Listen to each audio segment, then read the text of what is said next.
Buenos días a todos. Gracias por participar de esta sesión del seminario. Es ya nuestra última mesa que está por verse y corresponde a actitudes sociales. En esta mesa tenemos 3 ponencias, donde cada una va a tener 20 minutos para presentar. Luego de eso vamos a tener los comentarios de Macarena Orchard. Y finalmente vamos a leer las preguntas que vayan ustedes escribiendo en el chat durante todas las presentaciones. La ponencia que sigue es de Julio Iturra y Juan Carlos Castillo y se llama Dinámicas de legitimación, percepción de desigualdad actual y justificación de desigualdad futura. Ya, hola a todos y a todas. Voy a compartir la pantalla ahora, si es que está todo ok. ¿Se ve bien? ¿Ahí? Sí, Ya, se bacán. ve bien. Bueno, tengo 20 minutos, ¿cierto? Sí, yo te aviso a los 5 cuando falte. Ya, perfecto. Bueno, lo que yo voy a presentar ahora ha sido parte de como un trabajo sistemático del cual Juan Carlos ha ido trabajando durante varios tiempos, donde nosotros lo que intentamos hacer ahora es, de alguna manera, analizar longitudinalmente algo que en la literatura ha estado ausente respecto a cómo la percepción en relación a la desigualdad salarial eh, afecta a cómo las personas también justifican la desigualdad en términos estructurales. Por eso es que nuestra presentación se llama Dinámicas de legitimación, para ver cómo el fenómeno de la legitimidad social de la desigualdad económica eh, va variando en el tiempo y de qué manera, cómo las personas perciben que la desigualdad está en un momento en el tiempo, también puede afectar cómo éstas se justifican en tiempos posteriores. En términos de cómo entendemos la legitimidad de la desigualdad, en particular nos vamos a tener a una conceptualización que tiene que ver cómo la legitimidad tiene un componente subjetivo, es decir, cómo las creencias o las percepciones de las personas también se relacionan con la capacidad que existe en relación a la justificación de ciertas diferencias en la sociedad, ciertas desigualdades.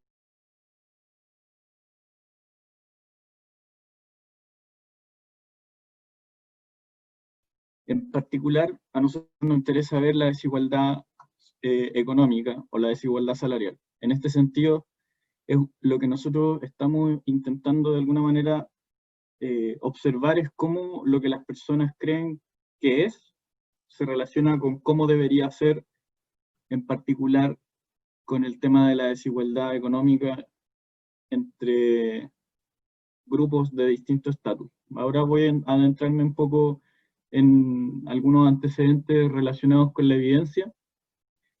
Bueno, dentro del estudio de la desigualdad desde el punto de vista subjetivo, existe una aproximación en donde se han empleado medidas indirectas para medir la desigualdad o las percepciones que las personas tienen respecto de la desigualdad económica, producto de que existen como ciertos como sesgos que se pueden generar al preguntarle a las personas si es que usted cree que existe desigualdad o no en Chile. Existen mediciones que son de ese tipo, que son, entre comillas, directas, así como usted cree que en Chile existe mayor desigualdad entre ricos y pobres, lo que las encuestas muestran es que en el fondo muchas personas, por decir, no sé, 3/4 de las personas están de acuerdo con ese tipo de mediciones, muestran estar de acuerdo con que en Chile existen grandes brechas entre ricos y pobres.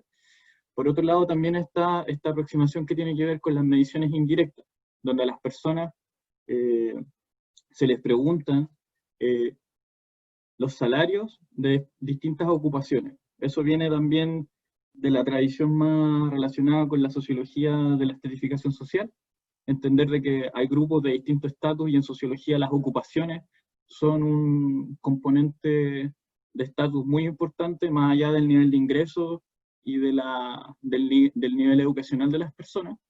Por lo tanto, estas medidas indirectas nos permiten tener una aproximación con respecto a lo que las personas perciben o justifican en relación a la desigualdad salarial. Más adelante igual voy a explicar cómo se operacionaliza eso. En este sentido, existe más o menos un consenso con respecto a los estudios transversales que en el fondo muestran de que la percepción de desigualdad tiene una influencia positiva o una correlación positiva o está asociado positivamente con la justificación de desigualdad.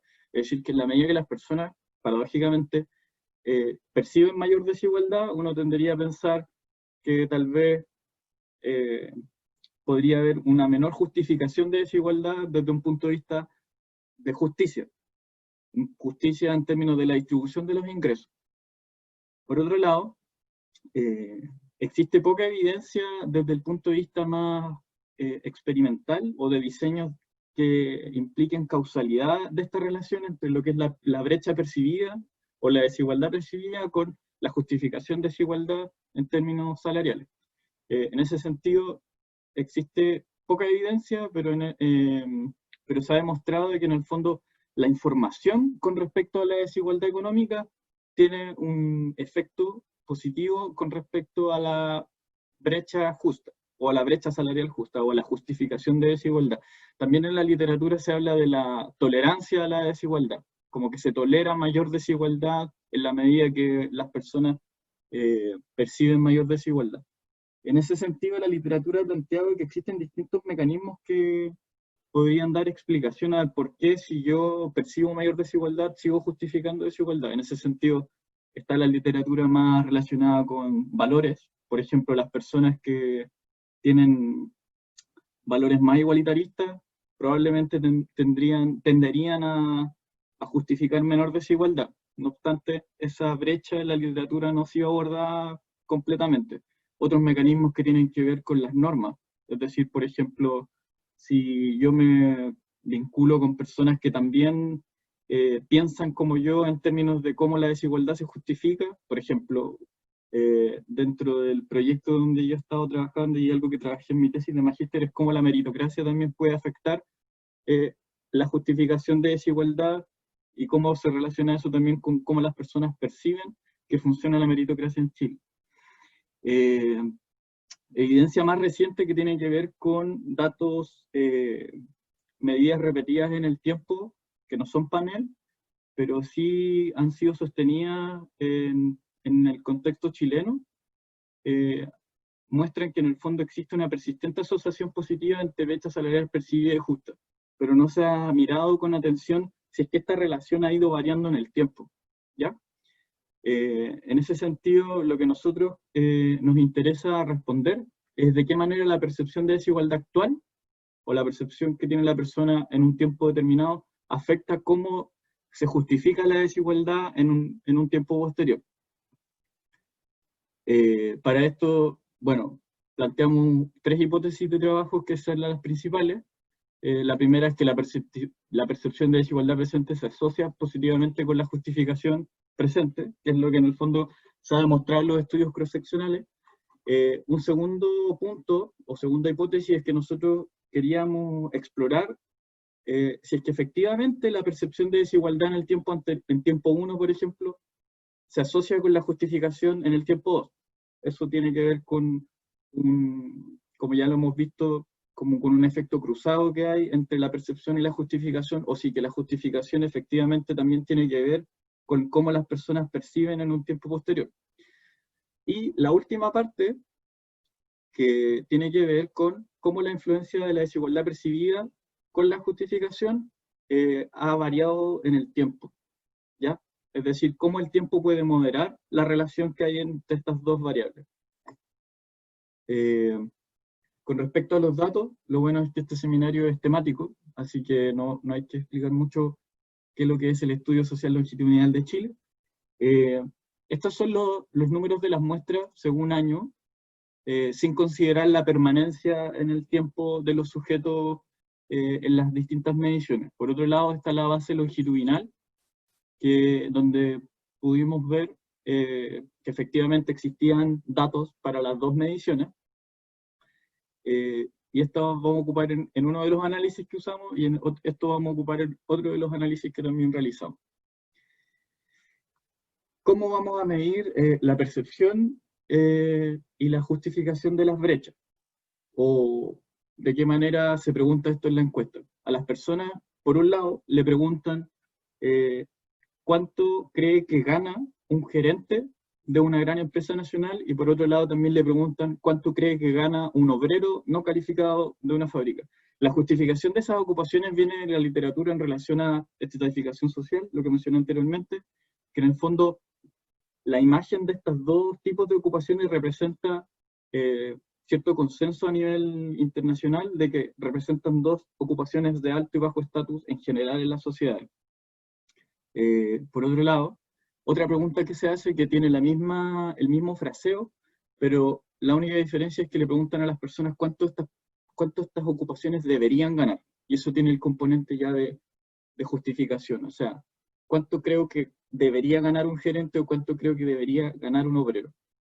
En ese sentido, lo que se utiliza en este tipo de estudio es la brecha entre la ocupación de alto estatus partido por la ocupación de bajo estatus, que en este caso es el obrero. Y con eso se calculan medidas que son las brechas, ¿ya? Esa brecha nos plantea que en el fondo el salario del gerente es 5, y por ejemplo el salario del obrero es 1, y eso implica que hay una brecha de 5 entre el obrero y el gerente.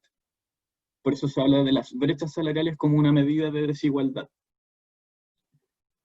Con respecto a los métodos que vamos a utilizar, los análisis tienen dos momentos. El primero tiene que ver con modelos de regresión panel cross-lag, que en el fondo lo bueno es que ya se han hecho otras presentaciones con este tipo de modelos y más o menos se entiende que la medición en distintos tiempos permite de alguna manera predecir la justificación en distintos momentos y así también la percepción. De esa manera también se pueden correlacionar las mediciones en el mismo tiempo, pero lo que a nosotros particularmente nos interesaba es ver si efectivamente existía una relación entre percepción y justificación en el tiempo, para en el fondo decir, ok, la percepción sí está prediciendo o sí tiene un orden causal en términos de cómo se pueden interpretar los datos en este sentido y también relacionarlo con la evidencia anterior y las hipótesis que nosotros planteamos. Y un segundo momento es que analizamos nuestros datos a través de modelos multinivel, donde las mediciones están anidadas dentro de sujetos, por lo tanto así también podemos ver la variación a la interna o entre el mismo sujeto en los distintos tiempos y ver cómo el tiempo afecta esa variación. Y con la variación me refiero a la variación entre percepción y justificación en el tiempo. Bueno, lo primero que creo que es importante presentar es cómo han variado la percepción del salario. Estas son las medianas para cada año y por ocupación. Gerente es el celeste y obrero es el azul. En ese sentido, es interesante cómo ha ido variando la percepción del salario del obrero, donde sistemáticamente ha ido aumentando, y en el 2019 se acerca mucho a lo que en este año es el salario mínimo, cosa que igual en publicaciones anteriores también se ha podido evidenciar. Por otro lado, el salario del gerente, la percepción es un poco más, de alguna manera, un poco más inestable, o es un poco difícil hablar de que hay como un patrón, porque en el fondo uno puede observar que en 2016 era más alto que en 2017-2018, y luego en 2019 se vuelve a disparar, cosa que yo encuentro curiosa porque en el fondo estas mediciones se realizaron después del 18 de octubre, por lo tanto es probable que la percepción de desigualdad haya aumentado, pero particularmente por la percepción que hay en relación a las ganancias que tienen los gerentes de las grandes empresas, que en el fondo es el sujeto tipo que se le presenta a las personas. Por otro lado, la justificación de desigualdad o la justificación del salario para las distintas ocupaciones, en el caso de los obreros o la ocupación de bajo estatus se mantuvo relativamente estable. O sea, las personas no cambiaron sus preferencias en torno al salario para esas ocupaciones. Por otro lado, vemos que se disparó en el caso del 2019 con respecto a las mediciones anteriores, pero en 2016 mantiene una medición que es relativamente similar con respecto a la mediana. Estos son datos descriptivos. Y finalmente, esta es la variable que a nosotros nos interesa más para este estudio, es las brechas. Vemos que en el caso de la brecha percibida, en 2016 se percibía una brecha más alta que en 2017-2018, y en 2019 se volvió a mantener en alta, como habíamos visto en 2016. Ahora, con respecto a la brecha justa, vemos que ha ido paulatinamente disminuyendo, pero aquí hubo un pequeño salto, cosa que igual es interesante porque en el fondo veíamos que la percepción, en el caso del salario de los obreros se había mantenido más o menos constante, así también la justificación, pero en donde habíamos encontrado mucha más variación tenía que ver con las ocupaciones de alto estatus, que en este caso es gerente. Eso yo creo que es interesante ver de dónde viene esta diferencia, sino que es principalmente por la variación que hay en el salario de alto estatus. Bueno, este gráfico busca representar la correlación que hay entre las mediciones entre distintos tiempos. Vemos que las correlaciones entre justificación tiempo 1 con tiempo 2 y tiempo 3 bordean el punto 3, que es una correlación moderada, pero la correlación, por ejemplo, entre percepción y justificación en el mismo tiempo tiende a ser mucho más alta que con sí misma en los distintos tiempos. Lo interesante es ver también cómo la percepción se relaciona con la justificación. Vemos que también hay una correlación que es relativamente baja o moderada, pero eso es lo que nos interesaba a nosotros ver en los análisis longitudinales, que era lo que voy a presentar.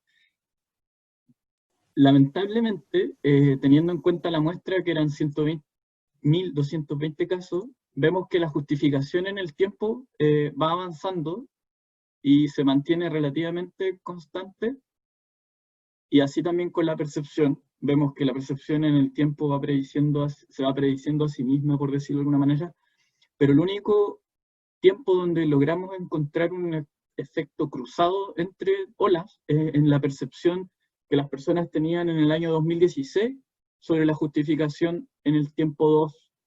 No obstante, en percepción en los otros momentos en el tiempo no encontramos efectos o asociaciones que fueran importantes. Tampoco justificación sobre percepción, lo cual es excepto en el año 2016 a 2017. Ahí tenemos evidencia que yo considero que es débil con respecto a la idea de que la percepción puede predecir la justificación. Yo creo que también es importante indagar de qué manera puede ser esto. También hay que tener en consideración que estos modelos incorporan las correlaciones entre percepción y justificación en los mismos tiempos. Tal vez puede tener que ver con que la relación es tan intensa en el tiempo que es difícil capturar si es que efectivamente la percepción predice la justificación en tiempos posteriores. Algo positivo es por lo menos identificar que existe como cierta estabilidad entre la percepción en el tiempo. La correlación, estos son coeficientes de regresión estandarizados, por si acaso, que ahí dice. Pero por otro lado, lo que nosotros quisimos ver es si efectivamente la asociación entre percepción y justificación iba variando en el tiempo. Para eso estimamos una serie de modelos Quedan 3 multinivel. minutos. Gracias, Monse. Donde pudimos identificar que el tiempo, primero, en el primer modelo que les presento acá, tenemos los sujetos, que son las unidades de anidamiento donde están las mediciones, y tenemos las mediciones para los distintos tiempos. Tenemos que, por un lado, vemos que el año, por sí solo, tiene un efecto o tiene una asociación negativa sobre la justificación, es decir, que a la medida que va aumentando el tiempo, la justificación va siendo menor. Por otro lado, incorporamos un término cuadrático del año para eventualmente observar efectos que no sean lineales del tiempo, porque en el fondo los análisis descriptivos nos mostraban que la justificación bajó, pero luego volvió a aumentar. Y eso nos daba luces de que tal vez existían asociaciones no lineales con respecto al tiempo.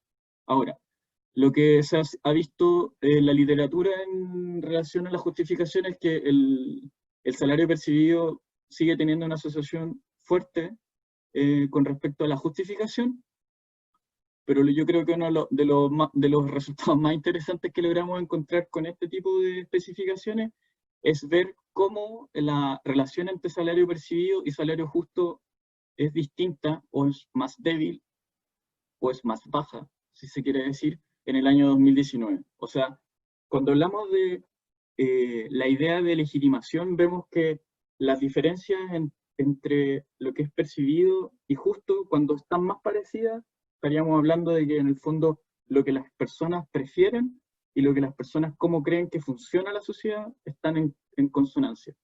Esa es la idea que en el fondo nosotros de alguna manera buscamos representar a través de estos análisis, es decir, que en la medida que el tiempo iba avanzando, o estábamos en el tiempo 2019, la relación entre estas dos fue más baja. Seguía siendo positiva, pero iba siendo más baja. Bueno, y este gráfico en realidad era para demostrar visualmente que la relación del año sobre justificación o salario justo iba siendo distinta. Si uno lo ve así como en bruto, la relación es lineal negativa, pero como especificamos en los modelos, creíamos que era importante incorporar un término que nos permitiera identificar un comportamiento no lineal. Ahora, algunas conclusiones preliminares. Vemos que la percepción es persistente en su asociación con la justificación de desigualdad, luego va en consonancia con la literatura y la evidencia que hay hasta ahora en este ámbito. Respecto de los modelos cross-lag o de los efectos cruzados entre tiempo, no logramos identificar que la percepción tuviese una asociación con la justificación futura, que era lo que de alguna manera inspiraba la pregunta de investigación inicial, para poder de alguna manera aportar con conocimiento en ese sentido. Algo interesante es que vemos que el transcurso del tiempo tiene una asociación no lineal con respecto a la justificación, y que la interacción entre percepción y el tiempo muestra que la asociación se va volviendo más baja o más débil en los años más recientes. Para terminar, bueno, es el título de la presentación, son digamos, las referencias. Este trabajo, como lo hemos hecho sistemáticamente con Juan Carlos desde hace un tiempo, estamos trabajando en base a código abierto. Todos los análisis y todo lo que está presentado aquí es totalmente abierto y se puede acceder. Si ustedes quieren lo pueden revisar más en detalle. Esa es la manera en que nosotros registramos esto en el Open Science Framework para que se pueda citar. Y finalmente ese es el repositorio donde yo tengo guardado las cosas en GitHub, donde se puede descargar y se puede acceder a estos datos de manera pública para poder tener acceso a los resultados, si es que ustedes tienen curiosidad en ese sentido. Y bueno, esto fue creado con un paquete de R, la presentación, para que puedan tener dudas o si algunas cosas le llamaron la atención, puedan preguntar con toda confianza. Eso doy por cerrada la presentación por ahora. Eso, muchas gracias. Muchas gracias a ti, Julio. Vamos a continuar ahora con la siguiente ponencia. Vayan dejando sus preguntas si es que las tienen. Y entonces pasamos a la última ponencia de este seminario, que es de Paula Luengo, Federico Saba, Alejandra Marinovich y Daniel Miranda. Y el título es When a Pro-Social Person Becomes a Civic Activist, The Role of Trust in Minorities in Longitudinal Relation Among Pro-Social Behaviors and Civic Engagement. Ok, muchas gracias, Montserrat. Muchas gracias a todos los que están acá fielmente hasta esta última presentación. Bueno, este es un trabajo que hemos hecho en colaboración interdisciplinar e interuniversitaria, donde está Federica, no Federico, Federica Saba. Ella fue una patrocinada doctoral también de COES, de la Universidad Sapienza de Roma, que estuvo con nosotros el año pasado por 3 meses. Alejandra Marinovich, que es una economista de la Universidad Adolfo Ibáñez y que estudia, digamos, temas de participación y compromiso ciudadano. Y bueno, Daniel Miranda, que no necesita presentación, creo que esta audiencia lo conoce mucho. Así que bueno, les voy a presentar esto que es una pregunta de investigación que me vengo haciendo hace rato y que también comparto con los coautores de este trabajo. Y que generalmente la he trabajado, la he estudiado en poblaciones de adolescentes o de jóvenes en transición a la vida adulta. Y por primera vez esta es una pregunta que tratamos de responder gracias a ELSOC, en población adulta, y gracias a la posibilidad también de poder hacerlo de una manera, digamos, poder longitudinalmente darle robustez a los factores de predicción, y también, por otro lado, poder hacerlo considerando, digamos, el dinamismo que tiene que estar detrás, digamos, de esta pregunta, que justamente tiene que ver con la relación entre comportamientos prosociales y participación cívica, en particular con el activismo cívico. Así es que, bueno, solamente algunas cosas, algunas consideraciones de cómo nos situamos en esta pregunta. Tienen que ver con la consideración de este gran paraguas, que es este concepto de... les pido disculpas por presentarla, por tener las slides en inglés. Estamos escribiendo este paper y, bueno, no alcanzaba a traducirlo, así que, bueno. Pero lo que quisiera destacar es que el concepto de civic engagement es un gran paraguas, digamos, un concepto muy multicomponencial, en el que pareciera a veces incluso estar incluido todo, ¿no? Lo que tiene que ver con formas de participación. Y en este sentido sí lo vamos a situar justamente como un concepto que no solamente incluye la participación en acciones convencionales, sino en una serie de otras actividades de naturaleza también social o de participación incluso en acciones colectivas, en las que los ciudadanos expresan y manifiestan sus preferencias y sus opiniones, ¿no? Y de alguna manera incluso actúan para promover acciones de cambio social y de involucramiento con sus comunidades. Dentro de este concepto vamos a situarnos digamos, en esta dimensión en particular de activismo cívico, ¿sí? Las acciones de los ciudadanos, sean estas de naturaleza más individual o colectiva, de alguna manera expresan, ¿no? Sus preocupaciones por las cuestiones de orden público, para producir influencias en sus propias comunidades, ¿no? Y entendemos activismo cívico justamente como esa acción individual o colectiva que refleja de alguna manera este interés y esta preocupación del ciudadano por el futuro de su comunidad, por el presente y por el futuro, obviamente, de su comunidad, y por cómo influenciarla. Ustedes me están escuchando bien y están viendo bien la pantalla, me imagino, ¿no? ¿Sí? Hola, se Sí, te Paula, escucha bien. sí. Ok. Bueno, entendemos en cambio los comportamientos prosociales también, digamos, denota una construcción multidimensional que tiene ciertas condiciones. Hablamos de comportamientos voluntarios dirigidos a, de alguna manera, entregar un beneficio a otras personas, ¿no?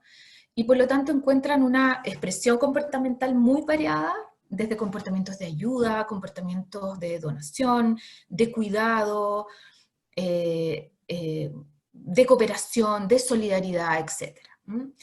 Una de las condiciones en las que los investigadores han encontrado mucho consenso es que tienen que ser comportamientos obviamente voluntarios, ¿no? Pueden encontrar manifestaciones distintas, pero tienen que tener esta condicionalidad. Cuando hacemos encontrar estas dos dimensiones, la pregunta que nos hacemos, y las hacemos encontrar justamente por esto, es si los comportamientos prosociales o la actuación de este tipo de conductas y de acciones, de alguna manera es precursora de la participación ciudadana. Esto es una pregunta que ha involucrado fuertemente la psicología del desarrollo, ¿no? Que considera justamente y trata de mirar la relación entre estas dos dimensiones, considerando que el activismo cívico y la participación ciudadana no son espontáneas y que es necesario establecer e identificar rutas, caminos que llevan a esa participación ciudadana. Y uno de los indicadores que generalmente ha sido estudiado como precursores de participación ciudadana son los comportamientos prosociales, ¿no? Es decir, una persona que es capaz de interesarse por los otros va a estar en mejores condiciones, por así decirlo, interesarse por el destino de su propia comunidad, de la sociedad y de lo público en el sentido más amplio, ¿no? Sin embargo, a nivel empírico, esta relación todavía no tiene mucha convergencia, ¿no? En términos de cómo se desarrolla esta relación. Hay estudios que colocan el comportamiento prosocial como un componente del concepto más amplio de activismo cívico, otros que colocan el activismo cívico como un tipo de acciones prosociales dirigidas a grupos específicos, a comunidades o a instituciones específicas, y por lo tanto el comportamiento prosocial en algunos casos aparece como precursor y en otros como un outcome, ¿no? Como un resultado de los comportamientos cívicos o la participación cívica más amplia, ¿no? Como les decía, los investigadores tienden más a pensar, la investigación en general, la literatura, por lo menos en nuestro campo, tiende a pensar que los comportamientos prosociales anteceden de alguna manera la participación cívica. Esto que ha sido más estudiado en poblaciones donde hay mucha más permeabilidad al cambio, como justamente infancia, adolescencia y juventud, no ha sido estudiado prácticamente muy poco o nada en población adulta, ¿no? Y aquí vienen otras preguntas entonces, ¿qué es lo que viene primero? ¿Una persona prosocial o un activista cívico? ¿No? O de alguna manera, y quizás mucho más interesante, ¿bajo cuáles condiciones una persona que ha actuado prosocialmente y actúa prosocialmente a lo largo del tiempo en su desarrollo, cuando llega a la adultez se va a transformar en un activista cívico? Para esto necesitaríamos un estudio longitudinal, obviamente, que comienza en la infancia o en la adolescencia y llega a la adultez. En este caso podemos preguntárnoslo solamente desde la adultez en adelante, ¿no? ¿Bajo qué condiciones entonces un activista cívico, también desde el otro lado, colocando la pregunta hacia el otro lado, bajo qué condiciones un activista cívico va a actuar prosocialmente? Y bueno, esta pregunta nos la hacemos desde un contexto, Chile, Latinoamérica en particular, que tiene obviamente desafíos importantes en términos de desigualdad, como lo sabemos muy bien, y que de alguna manera nos coloca frente a un escenario que no es secundario en esta pregunta de investigación.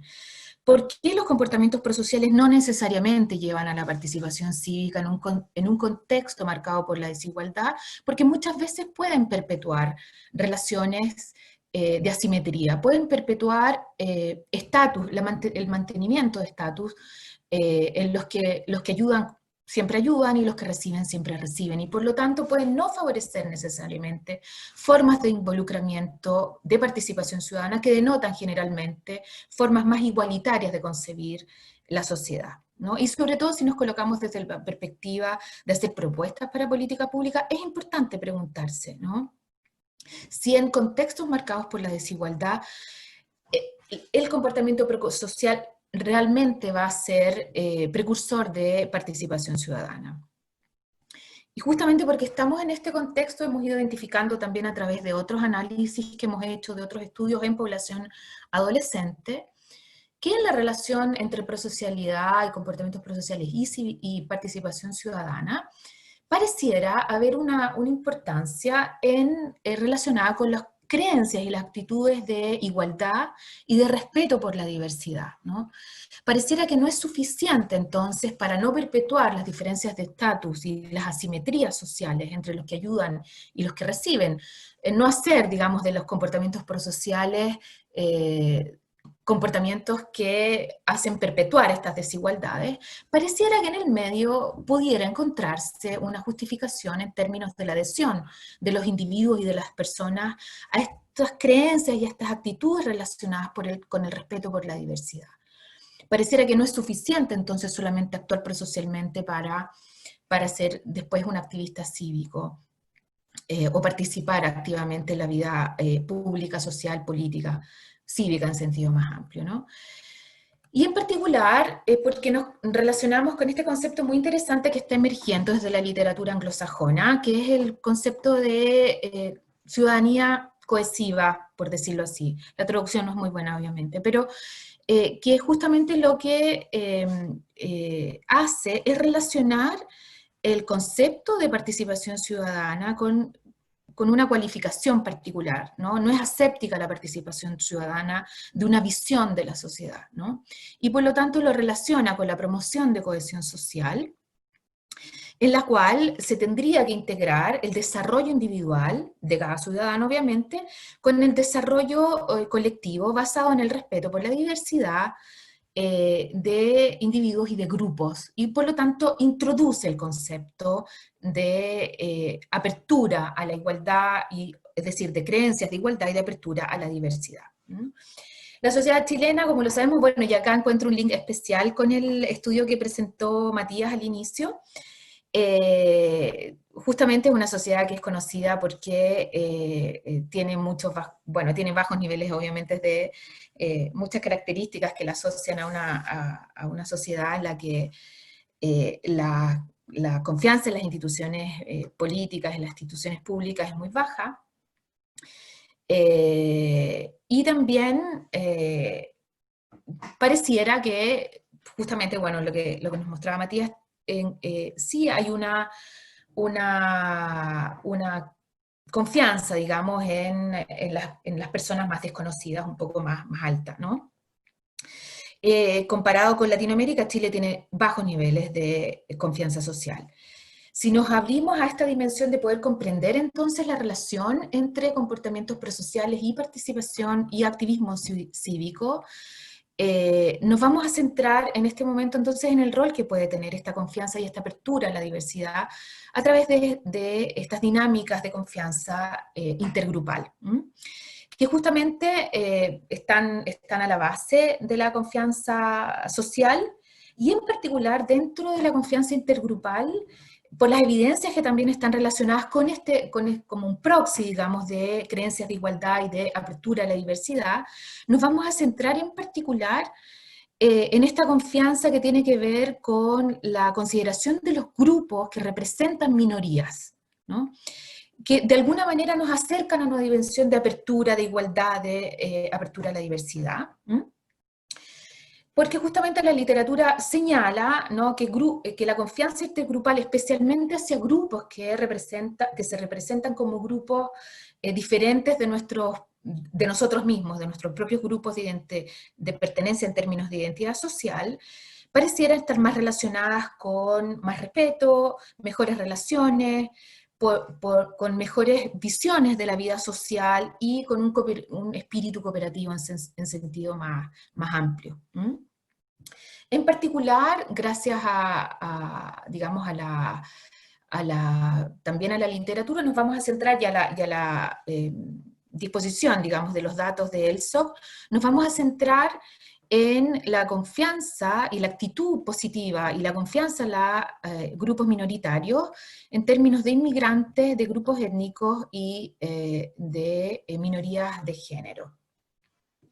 Por lo tanto, en el presentarles este estudio, entonces, vamos a estudiar en particular, nos focalizamos en estudiar en particular la relación entre comportamientos prosociales y activismo cívico, considerando longitudinalmente el rol moderador de la confianza en minorías como un proxy de una actitud positiva hacia la diversidad.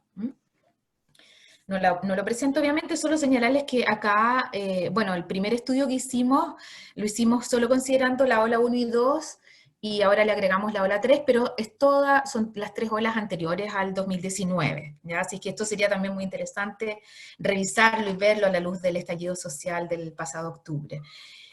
Esta es nuestra muestra, usamos, digamos, la muestra completa, no la seccionamos por edad, sí consideramos la edad como una covariable, también el estatus socioeconómico y el género.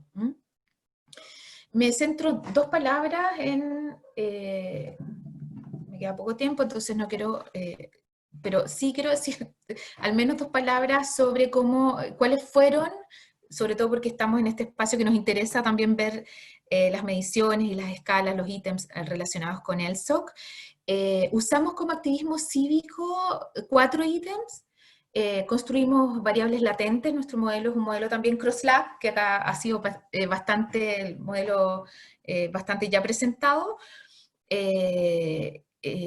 Hicimos las variables latentes considerando estos 4 ítems en activismo cívico, relacionado justamente con formas de participación que tenía que ver con el uso a través de redes sociales, online, la participación cívica online, expresión de las propias opiniones o de asuntos políticos o sociales a través de canales offline como petición, firmas de cartas, de peticiones, demostrando una causa, o participación en demostraciones y protestas.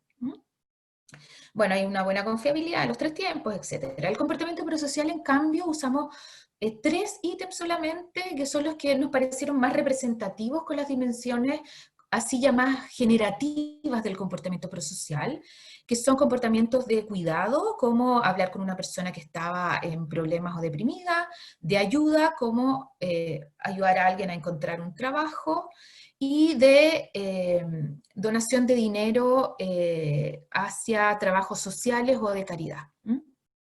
También hay una confiabilidad buena, trabajamos un poco también ahí en un modelo de medición en los 3 tiempos. Y después, como confianza en las minorías, como les decía, nos concentramos sobre todo en minorías asociadas a grupos LGTB, y la comunidad mapuche y las comunidades inmigrantes, ¿sí? Bueno, les voy a mostrar, porque nos queda poco tiempo, me voy a saltar esta parte de los datos más descriptivos, les voy a mostrar los modelos CrossLab. Bueno, como ya se ha dicho, pero solamente explicitar un poco, ¿qué nos permiten estos modelos? Es interesante notar que nos permiten ver las relaciones longitudinales con una cierta más robustez en los nexos causales, por así decirlo, si lo podemos así decir, que tiene bajo control la asociación entre las variables que está estimada en cada una de las olas, en cada uno de los tiempos, y también la estabilidad, y por lo tanto, al neto de esta estabilidad, al neto de esta asociación en las variables, ver cuáles son las relaciones bidireccionales predictivas de una dimensión sobre otra, ¿no?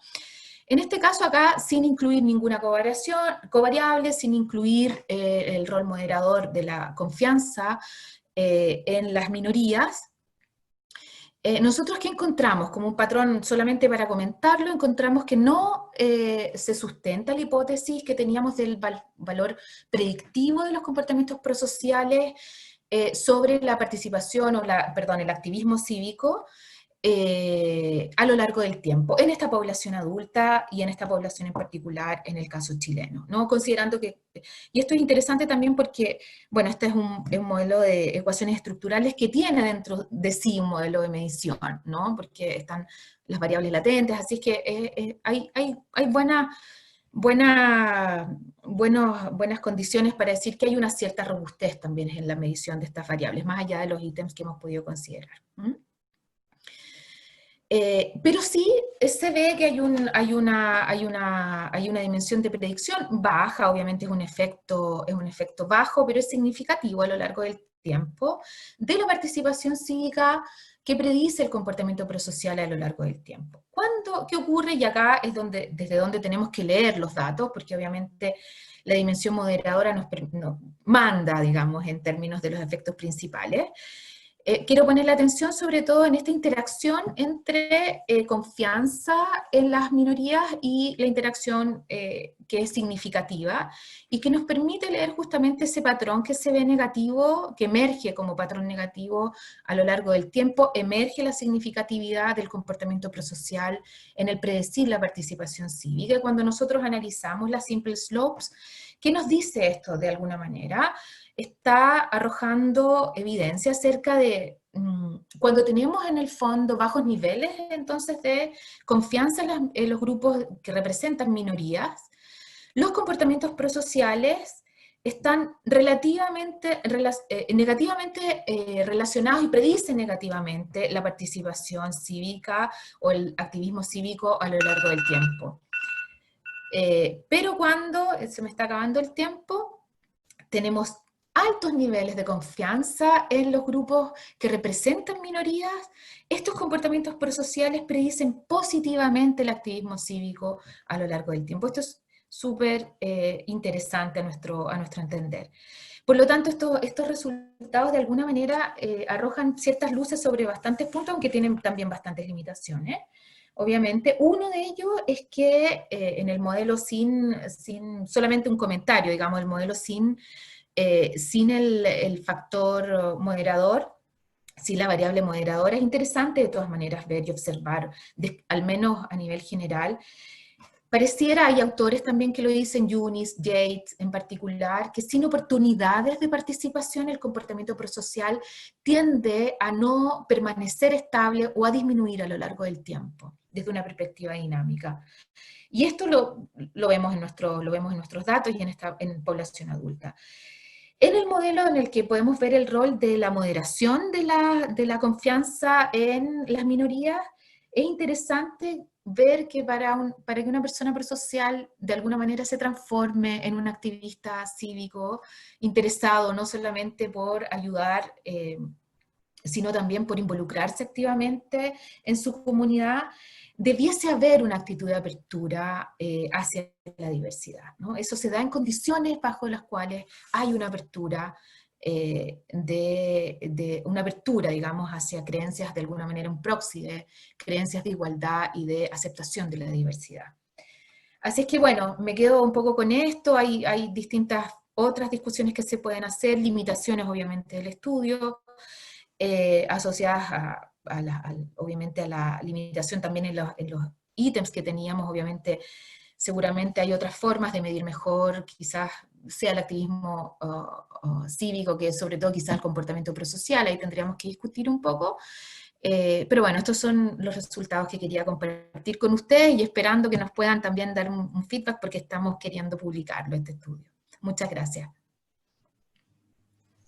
Muchas gracias a ti, Paula. Doy el paso al tiro a nuestra comentarista Macarena Orchard y vayan escribiendo también si tienen algunas dudas. Súper, muchas gracias. ¿Me pueden confirmar que me escuchan bien? Te escuchamos. Sí, Macarena. Súper, muchas gracias. Mi internet a veces es un poco inestable, así que me avisan porfa si eso pasa y puedo apagar la cámara. Bueno, lo primero quería como agradecerles mucho por la invitación. Estoy como súper contenta con la posibilidad de poder comentar estas presentaciones. Yo he tenido poco trabajo sistemático personal, digamos, con la encuesta del SOC. Voy a partir por confesar eso, así que comentaré con una gran patudez porque ustedes se han enfrentado a desafíos metodológicos que yo no me he enfrentado, digamos, con la encuesta.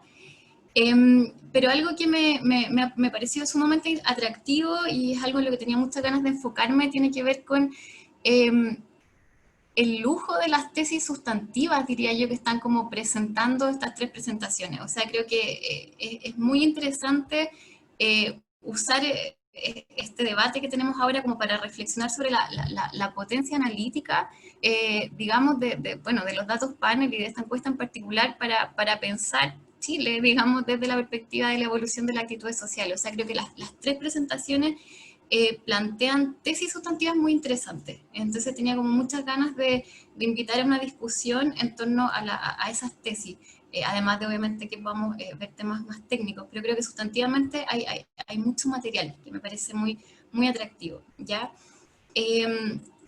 Con respecto a la primera presentación, bueno, me pareció muy interesante la pregunta, o sea, evidentemente pensar desde una perspectiva longitudinal la relación entre confianza social y política, y además con esa intuición de que a lo mejor esta relación podría variar en contextos en los cuales hay baja confianza social, como en el caso chileno, o alta confianza social, como en los casos más europeos, por ejemplo. Entonces me parece muy interesante pensar que esa relación podría variar, digamos, en contextos distintos, ¿ya?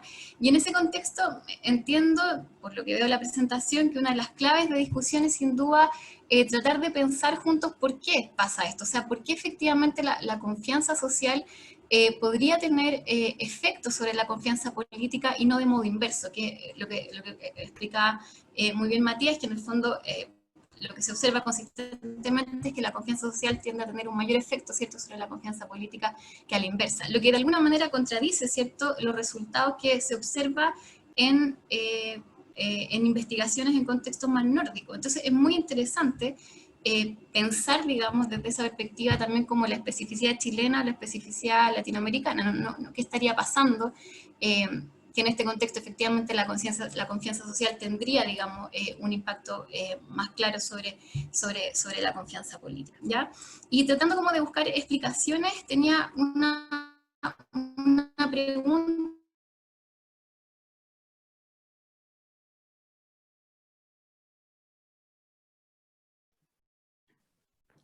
Maca, creo que no te escuchamos bien. ¿O soy yo? Sí, no, No. Ya. se quedó congelada. Sí, se le cayó. Efecto Baxter. Cayó, sí. Efecto Baxter. Tal vez cuando vuelva sin la cámara, sugerirle que puede ser un La poco... pregunta es súper descriptiva, pero que ver con saber con que, bueno, entendemos que...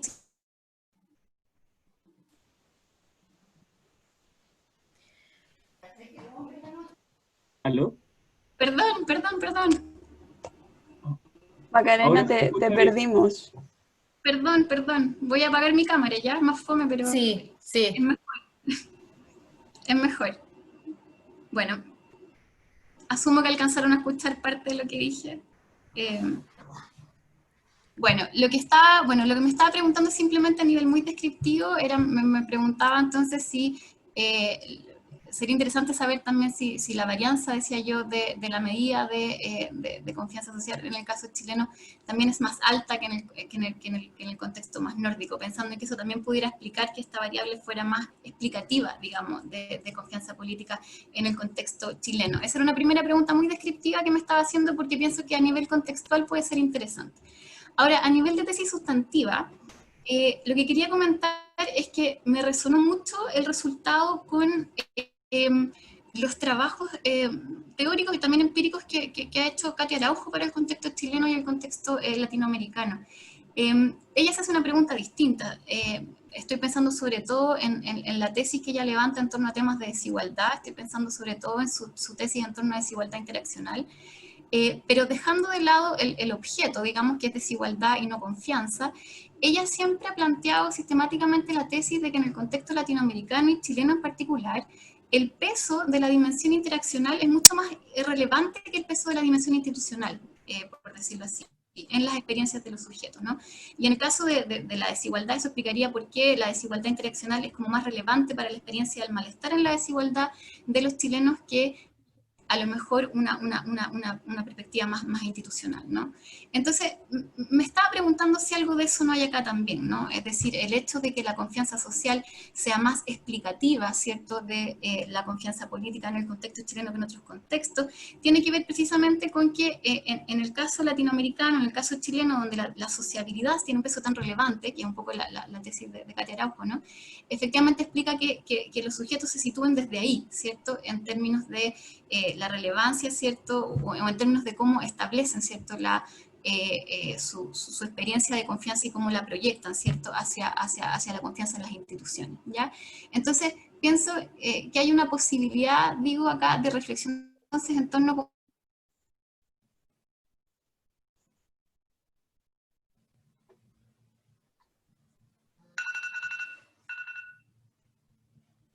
Perdimos a Maca, ¿no? Se cayó otra vez.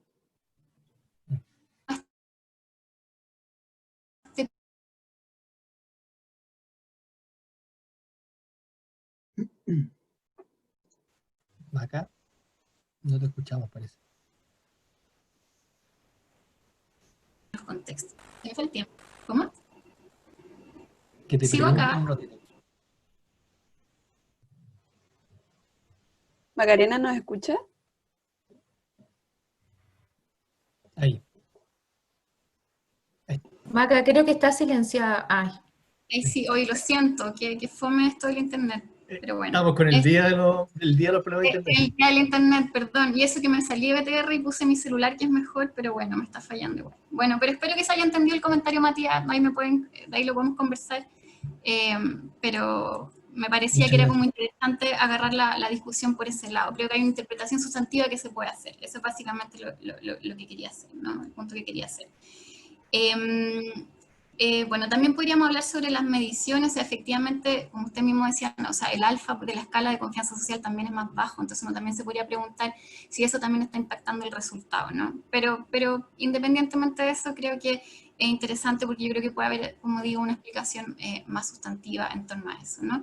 Y también brevemente, ustedes comentaban también dentro de los resultados que les llamaba la atención, ¿cierto? Que como que el efecto regresivo de confianza social era menor, ¿cierto?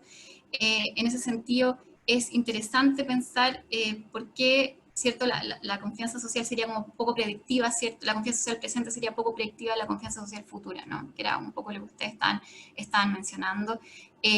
Y en base a eso ustedes hacían esta conexión, ¿cierto? Porque presentan los distintos modelos teóricos al principio y ustedes decían que esto contradeciría, ¿no? Este modelo teórico asociado a pensar la confianza social más bien como un rasgo de personalidad, ¿no? Y en ese sentido la confianza social nos aparece tan contingente como la confianza política, por decirlo de alguna manera. Y eso es muy interesante, yo creo. Me parece razonable también pensar que la confianza social se vaya afectando por la contingencia. Yo creo que es razonable y irrazonable pensarlo en el contexto chileno.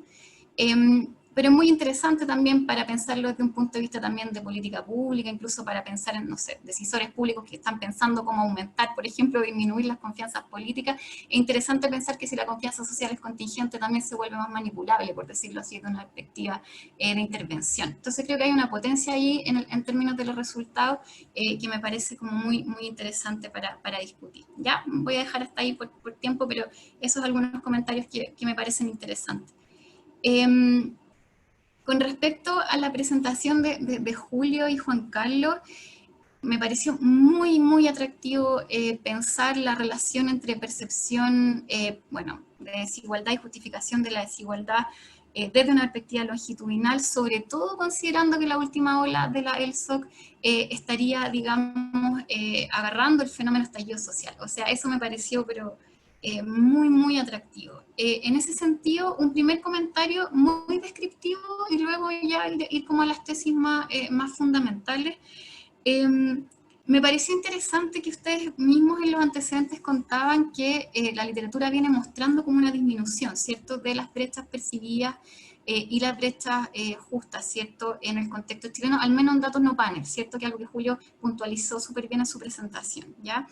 Y es muy interesante que viéndolo, ¿cierto?, en los datos panel, uno observa que, claro, igual, ¿cierto?, se observa en el paso del año 2018 a 2019 que se empieza como a romper esta tendencia, ¿cierto? No alcanza a ser tan fuerte tal que la percepción, y tanto la percepción como la brecha sean mayores que previo al 2016, bueno, tampoco lo sabemos, pero sí al menos se iguala, ¿cierto?, de alguna manera. Hay como una baja y luego se vuelve como a estabilizar, por decirlo de alguna manera.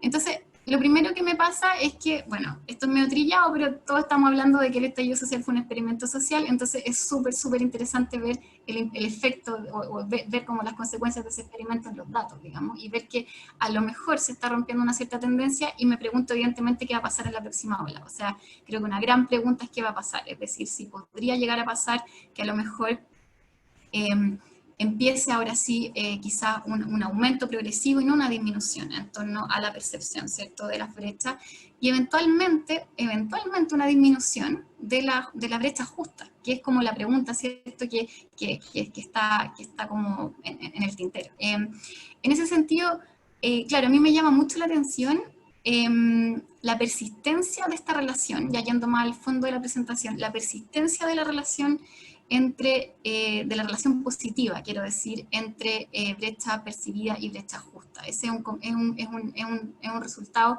que, claro, al principio no le parece que es como contraintuitivo, ¿cierto? Pero claro, hay distintos modelos para explicarlo. Ustedes en sus papers, yo también los he leído, conozco como las distintas explicaciones posibles, y en ese sentido me parece sumamente interesante que en la última ola se observe una suerte como de disminución, ¿cierto?, de esa asociación, que es algo que Julio también explicó, ¿ya?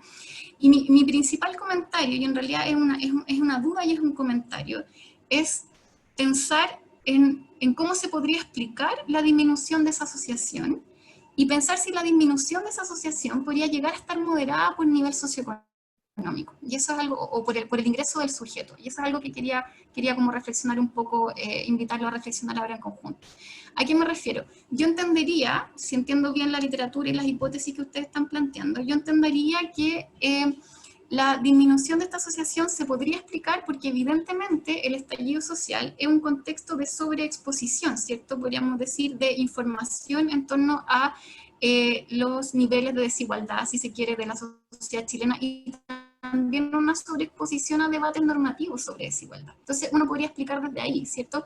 Que sujetos, por ejemplo, de niveles socioeconómicos más bajos o de menores niveles educacionales, que sabemos que en general tienen una percepción más baja, ¿cierto? Del nivel de desigualdad, si se quiere, a lo mejor también empiecen a tener una mayor percepción, ¿cierto? De la existencia, ¿cierto? Una mayor percepción de la brecha. Pero uno podría pensar que a lo mejor, estoy hipotetizando que, claro, a lo mejor en sujetos de niveles educacionales más bajos o niveles socioeconómicos más bajos, ese aumento de la percepción no va a ir acompañado de un aumento de la brecha justa, sino de una disminución. O sea, uno podría pensar que a lo mejor la asociación, quiero decir, entre percepción y brecha justa, podría estar moderada por nivel socioeconómico, ¿se entiende? A lo mejor para distintos grupos sociales, ¿cierto? Esta asociación se va a mantener, para otros se va a disminuir y para otros incluso se podría aumentar. Y creo que eso sería como algo súper interesante investigar, y me pregunto si es algo que se puede hacer con los datos. Me imagino que se puede. Ustedes saben mucho más de datos longitudinales que yo, pero me encantaría leer ese paper. O sea, cuando vi la presentación fue como, eso es lo que hay que responder. Así que bueno, es algo que me parecía como interesante que pudiéramos conversar. Y con respecto a la última presentación, la presentación de Paula, bueno, también, de nuevo, otra presentación con una pregunta súper interesante. Me parece también como un lujo analítico poder preguntarse por los mecanismos psicológicos, ¿cierto? Que estarían como explicando entonces esta relación entre comportamiento cívico y comportamiento prosocial. Me parece muy potente que los datos confirmen la moderación que ustedes estaban estudiando, o sea, ustedes estaban preguntando, ¿cierto?, por hasta qué punto, ¿cierto?, esta confianza en las minorías que ustedes como un proxy, ¿cierto?, de apoyo a la diversidad. Eso lo entendí ahora mejor también en la presentación.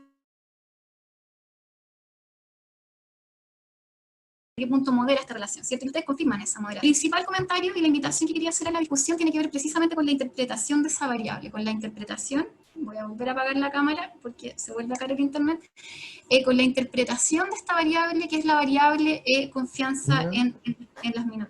¿Estás escuchando la conferencia, no? ¿Perdón? Perdón.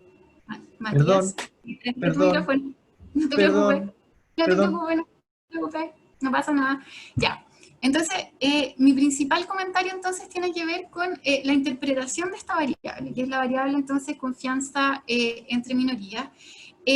Porque, claro, yo entiendo que ustedes la plantean entonces como un proxy de apoyo a la diversidad, por decirlo de alguna manera, o algo así dijo Paula, de ahí podemos como corregir el concepto, que me hace un poco más sentido, evidentemente, que pensarlo desde la confianza. ¿Y por qué digo esto? Porque en algún momento me pregunté si esta moderación se podía explicar por la alta correlación que puede existir entre este indicador de confianza e ideología política, ¿no? Entonces en algún momento me preguntó si la moderación no se está explicando más bien por ideología política. Yo no sé si se puede controlar por ideología o esta es la manera en que están incorporando la pregunta ideológica. ¿Y por qué lo digo? Básicamente porque uno podría pensar que, claro, personas que confían o presentan mayor confianza en estas minorías también a lo mejor tienen mayor adhesión por sus causas, ¿no? Uno podría pensar. Y uno podría pensar que quizás personas de izquierda, que en general tienden, por decirlo así, a tener quizás una mayor adhesión a causas de este tipo, también tienen una mayor tendencia a convertir, si se quiere, su malestar o sus tendencias de comportamiento prosocial a actitudes políticas, a comportamientos políticos, es decir, una mayor disposición a politizar, ¿cierto?, sus intereses, que a lo mejor personas más conservadoras o de ideología más de derecha, que tienen quizá una tendencia mayor, ¿cierto?, a priorizar la caridad, ¿cierto?, sobre comportamientos más politizados, ¿cierto? Entonces, en ese sentido, creo que sería muy interesante preguntarse si esta variable no nos está hablando en el fondo de ideología también, o de ideología política, y si a lo mejor ustedes también lo pensaron desde ahí, simplemente que no lo están diciendo, a lo mejor se podría incorporar, digo, como un control simplemente del modelo y ver qué pasaría, ¿ya? Pero creo que en el fondo estos resultados nos estarían mostrando eso. Y creo que independientemente de cuál sea la variable explicativa, el resultado es súper interesante igual. O sea, si fuese una lectura desde la ideología política o fuese una lectura desde como apoyo a la diversidad, que es lo que ustedes están, entiendo, planteando, ambos resultados son sumamente interesantes. Pero a mí, desde mi lectura, siendo honesta, me hace más sentido el resultado desde el punto de vista como más bien ideológico. Y en ese sentido, como sugerencia, pienso que sería como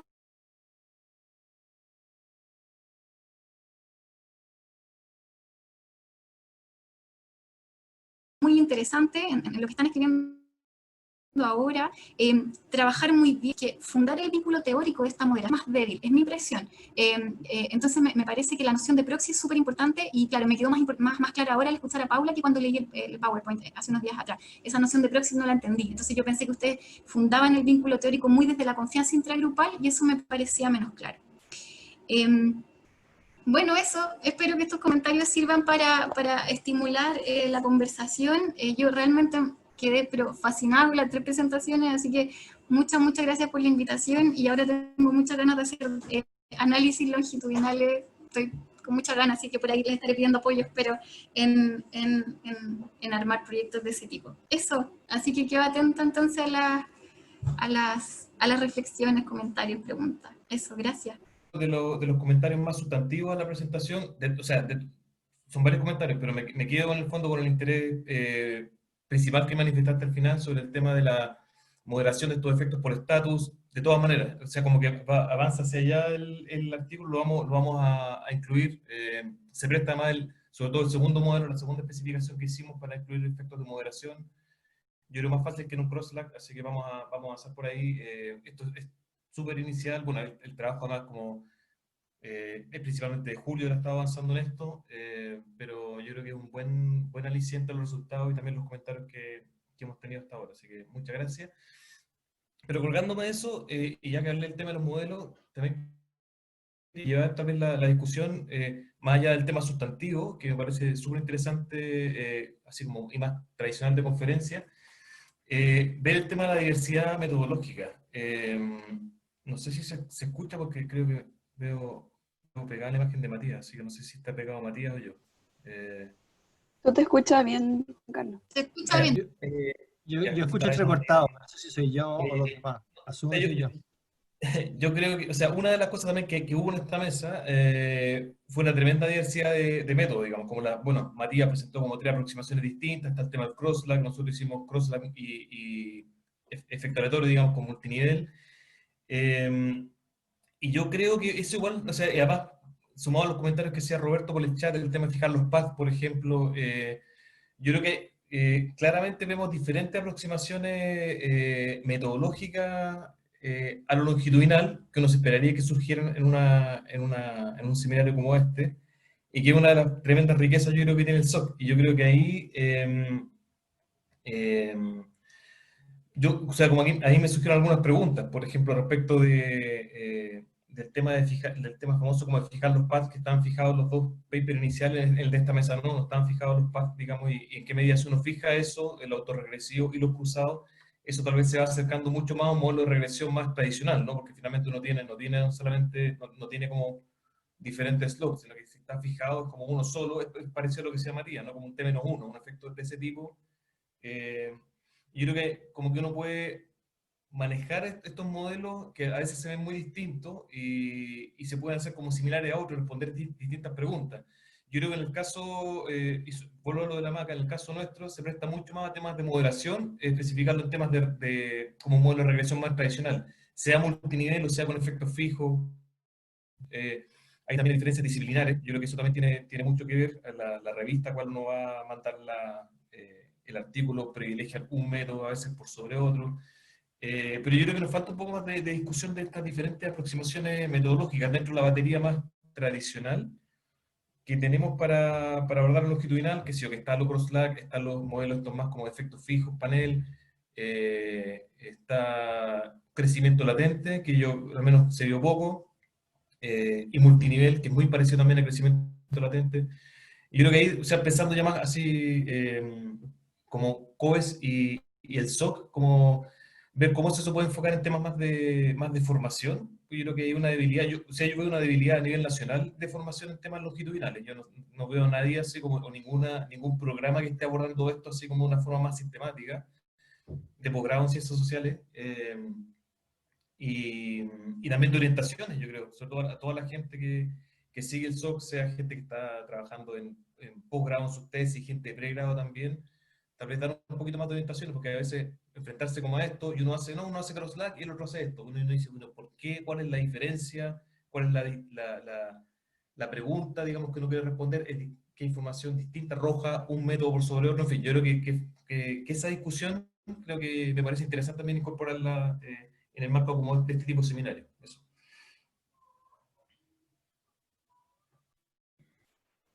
Bueno, yo agradezco también mucho en general al panel.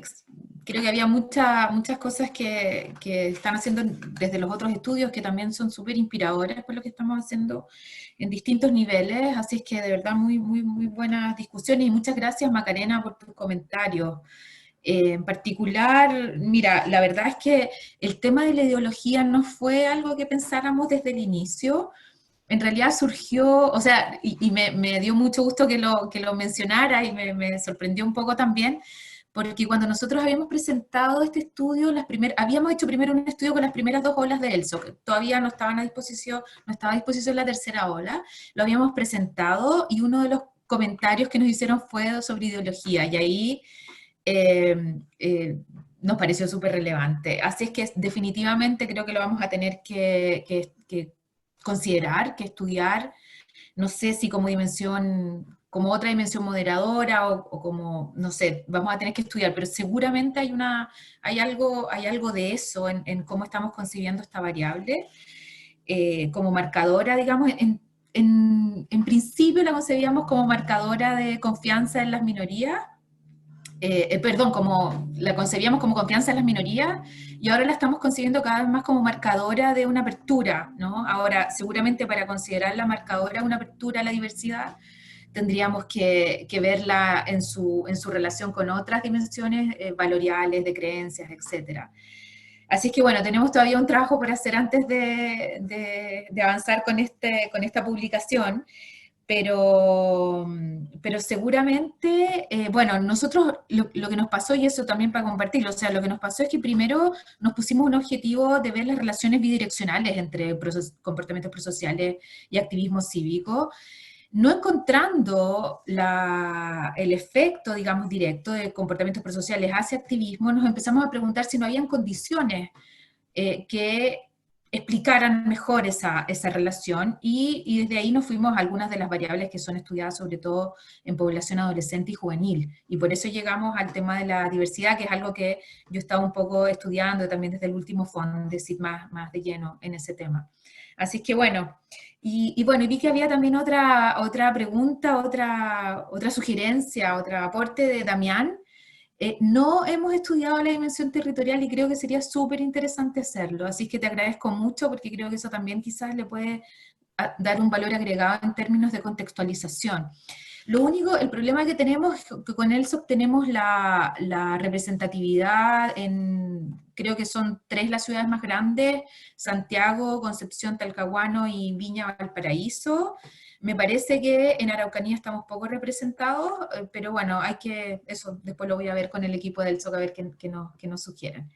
Pero muchas gracias por la pregunta. ¿Puedo hacer un comentario a propósito de lo que decía Paula en términos de Sí, la variable sí. política? Sí. Me parece súper interesante como ese punto en particular, y efectivamente en algún momento probamos un modelo así como que tenía la variable de izquierda-derecha. Esa variable siempre tiene un desafío, y es el missing que genera, porque finalmente la gente que como que termina autoposicionándose en este eje izquierda-derecha es decreciente en el tiempo, y de algún modo la categoría independiente, que termina siendo una categoría bien indiferenciada, deja mucha gente fuera. Entonces es un desafío cómo especificarla en el modelo.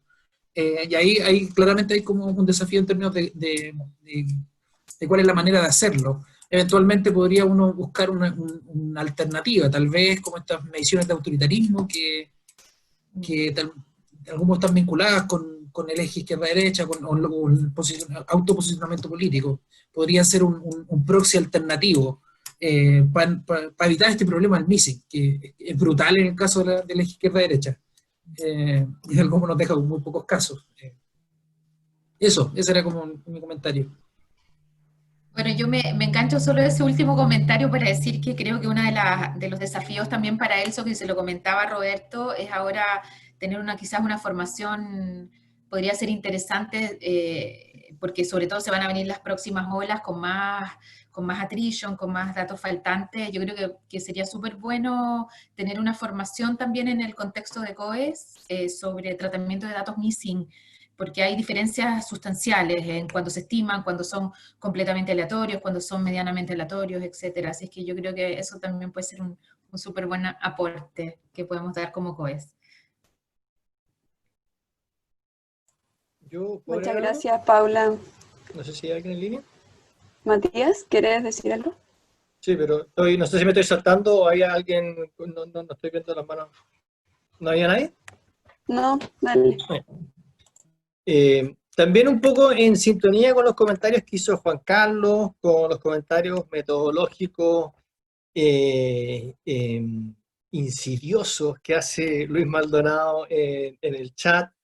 Creo que una nota de reflexión al tema metodológico que me parece súper interesante y gracias Luis por los comentarios, la verdad que están muy asertivos. El punto es que en el fondo acá tenemos como varias tradiciones disciplinarias y las tradiciones disciplinarias tienen como tradiciones de metodología también distintas. Entonces yo como que este paper, pero en algunas otras ocasiones me ha servido a mí personalmente para ir como abriéndome a distintas tradiciones. Desde la sociología, que probablemente tiene menos una tradición definida, como la psicología tiene más cerca la psicometría, la economía con sus propios métodos de econometría, donde todo el tema de paneles instrumentales es muy relevante. Y en ese proceso me di cuenta de que hay hartas personas que están trabajando en tratar de converger estas tradiciones, en particular Kenneth Bolen, que tiene como un harto asidero en el mundo de ecuaciones estructurales, ha tratado de traer a colación toda la tradición más econométrica. Desde la sociología está Paul, no me olvido el nombre. Nico o quizá Paul Allison, que tienen la idea de conectar, que tienen una propuesta en Socios hace 2 años atrás de hacer modelos de crosslab con efectos fijos. También en psicometría creo que he visto, hay una autora como danesa, que no me acuerdo su apellido, pésimo los nombres, que está trabajando crosslab con efecto aleatorio en vez de efecto fijo, como lo hace Allison y compañía. En ciencia política hay otro autor que tampoco me acuerdo, nuevamente, Steven Finkel, de ese sí me acuerdo, que también está trabajando las 2 tradiciones, y la verdad es que hay mucha riqueza potencial en tratar de converger las 2 tradiciones. Mi impresión es que no se puede hacer todo, ¿no es cierto? Entonces uno tiene que ir como, no se puede hacer como un modelo de medición en tradición SEM con variables instrumentales, o quizás se puede, pero no es tan fácil. Entonces, hay que ir viendo cómo uno tiene que perder algo en una cosa y ganar en otra. Entonces quizás al final hay como un llamado a estimar todos los posibles modelos que uno puede hacer y ver cuál es la robustez y cuál es la estabilidad de los resultados a través de distintas especificaciones. Porque lo que uno gana en unos modelos uno tiende a perderlo como con supuestos más restrictivos en otros y cosas por el estilo. Pero el punto es simplemente que hay mucha riqueza metodológica para 2 paneles dando vueltas. Y creo que hay un desafío de mayor integración.